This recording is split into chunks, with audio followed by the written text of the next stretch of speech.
Hello everybody and welcome back to the channel. So I just want to say thanks to everybody that's been sharing and liking and commenting on my videos. It's really helpful, and thanks to everybody who's been doing that, and hello to my new subscribers. Anyway, today we're going to be looking at Death's Door. Now, this game I slowly fell in love with. It does start off, for me personally, very difficult. I personally felt at the beginning of the game was harder than the rest of the game entirely. Like the first hour or two getting used to the controls and the combat and the way in which the game works was actually a lot harder than to get used to and playing the game from then onwards. Like the first, I don't know, even 3 or 4 hours I was dying over and over and over and over and over again, quite a lot. And then later on in the game I was so much better because it just became like muscle memory, I suppose, and it all just went a little bit. From then on I was so much better, and I'd say yeah, it takes a good 2-3 hours, probably more, to get used to dodging and the combat skills of the game. But after that you're alright, and it can be a little bit frustrating at first, but once you've got that down, like the game just opens up.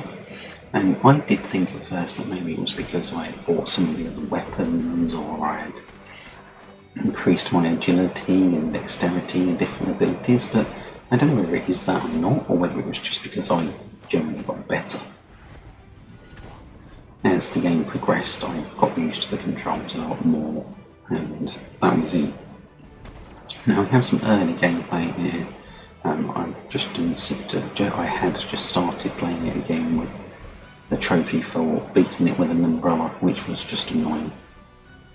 Which is, I haven't actually done that one yet. I might do it at some point, I'm sure, but and I don't think it's too difficult, because it just means you need to use the magic skills more than your primary weapon. But you know, that's neither here or there. One of the things, talking about the trophies, one of the things that is slightly annoying with the trophies is there's only 24 of them, and then the platinum's only 25, and they could have done so much more with the trophies. They could have easily put in, 4 for each of the bosses, or some other interim ones, like you've found 50% of blah, or you've killed 100 of so-and-so, or you're completing this, that, and the other, or they could have gone the nth degree with some of the difficulty ones, like you beat X boss in less than 3 minutes or something stupid, but they didn't, and it kind of bugs me that the trophy set's so small for such an amazing game. They could have put some extra trophies in there for just completing certain parts of the game, and it's very rare you don't get a trophy for beating a boss.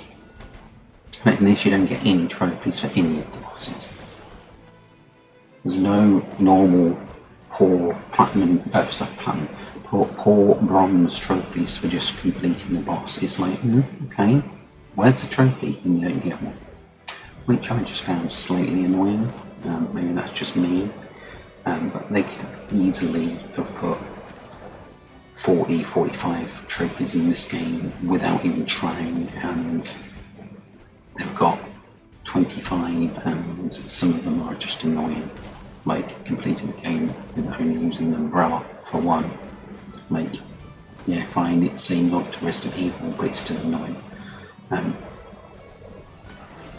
anyway, even with all that said, like, it does mean that I can play the game again, I suppose. The boss battles are pretty cool. There's basically there's a bunch of bosses in the main story, and then a bunch of sub-bosses, and most of the time, once you've died and figured out their pattern, they're really easy to do. So don't let it put you off too much, because it actually, if you keep dying, it's actually quite easy once you've done it a few times. Like, you've figured out their pattern. They don't really change the way in which they do it. There's no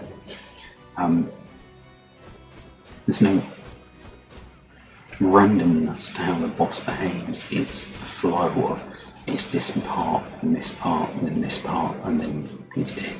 And you can tell when the character or the enemy is going to be finished because it's glowing with like red cracks through the person, which is very cool. Because you can, it is cool because it signifies how much life the enemy has got left without it needing a life bar.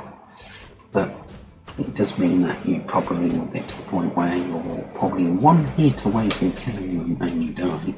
Well, that's neither here nor there, but it's a really cool way to simplify the enemy's lifespan without it needing to have a life bar, which I really dig that way to do that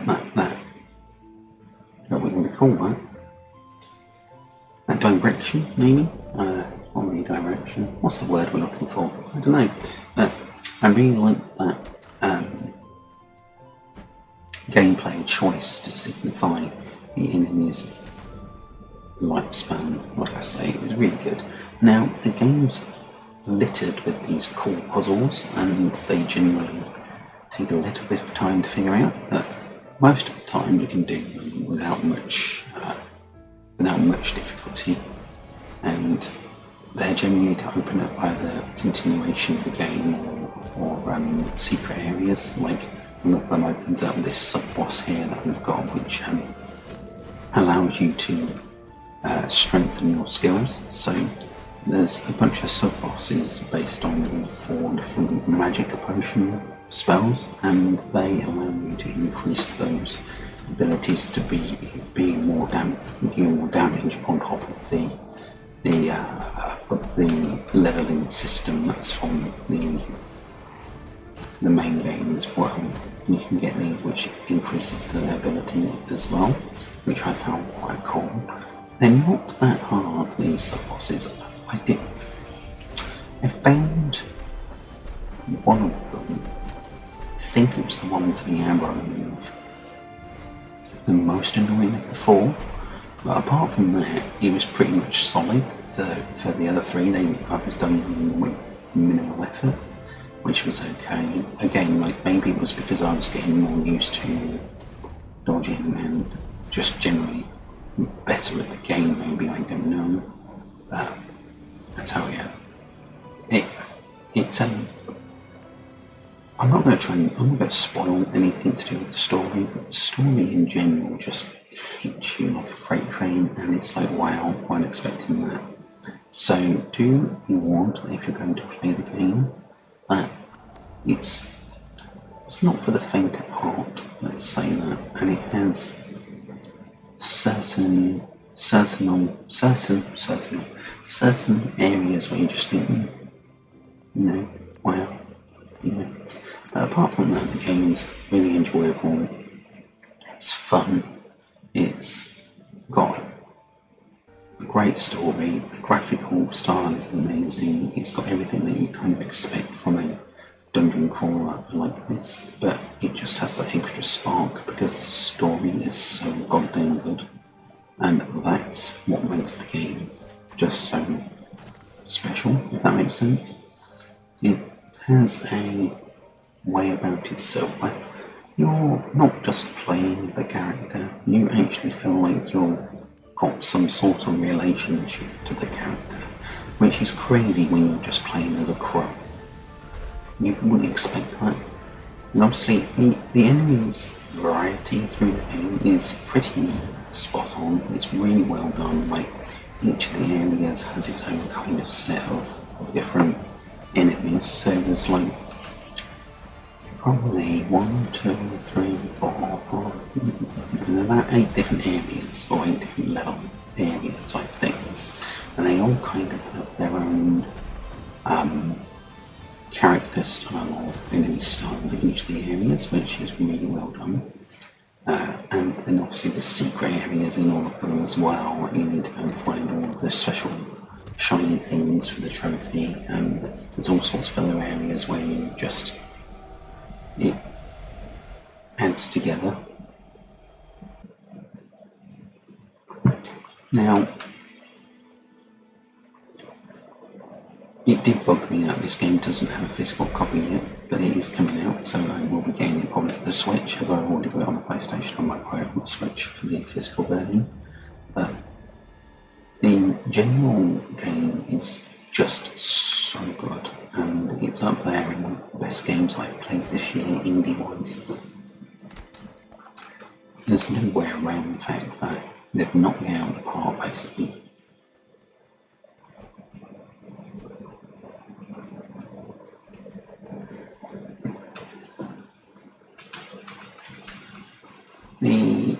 Like I said, my only gripe with it was at the beginning, trying to get used to the playstyle of the game was very difficult, and it literally throws you in the deep end. You do a couple of little bits, and then you've got a ridiculous castle as a boss, and like I must have died 100 times trying to do this stupid castle, which just annoyed the hell out of me. I nearly just gave up because the beginning of the game I just found so hard. It was ridiculous, and like the end boss I didn't find as hard as that stupid castle at the beginning. And it's like, well, like maybe they could have done something with maybe a tutorial mode to teach you more of the different moves more than it does, because they tried to teach you a few of the moves at the beginning of dodging and attacks and such, but it's so minimal they might not bother because there's not enough of it. I'm not saying that I want them to do a 5-hour tutorial with a dozen trophies attached to it, because that would have annoyed me as well, because sometimes perfecting tutorials are a pain in the backside when it comes to trophies. Fist, I'm looking at you, but that's neither here or there. The learning curve at the beginning of the game is high, it's steep, and like I said, I persevered quite a lot to be able to carry on playing the game, and I did find it quite frustrating to start with. I'm glad I didn't give up on it, because it is one of the best games ever, but that's, one of those things where, maybe they could have done something slightly with a different tutorial way to do the beginning, and that's about it. There's not much more I can say about it. It does look like there is DLC coming out for the game as well later in next year, so that would be pretty cool. And apart from that, if you want to know any more, just drop me a comment down below and I'll get back to you, and thanks for watching. Goodbye.